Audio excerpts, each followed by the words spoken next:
Hello বন্ধুরা, আজকে আমরা চারজন শিল্পী আপনাদের মাঝে গান শোনাতে চাই। তো বন্ধু, এই যে বন্ধু এখন একটা গান শোনাবে আপনাদের। তো বন্ধু, গান শুরু করো। রেডি? ওকে, গো।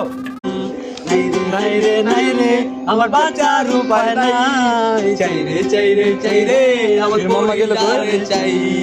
এই মামা গেল কই? এদিকে না ছিল, এদিকে তো আসলে দেখলাম না, এদিকে তো আসলে না ছিল না, তারা গান উড়ে গেল নি আবার গেল কই? গান তো না, একটা না একটা ঝামেলা লাগাইছি লাগাই আনবাচ্ছে। ওই যে দেখো, দেখ আমার বাবুটা কি করে, আমার বাবু কি খাইছে না? আমি একটু আড্ডা দিতেছি, আড্ডার মাঝখানে আমি তোমার লয় কথা কই বেড়াইছি। দেখছো কত ভালোবাসি আমি তোমারে। ও আচ্ছা, একটু রাখি যান। হ্যাঁ, আমি তোমারে 5 মিনিট পরে কল দিই। হ্যাঁ, লাভ ইউ।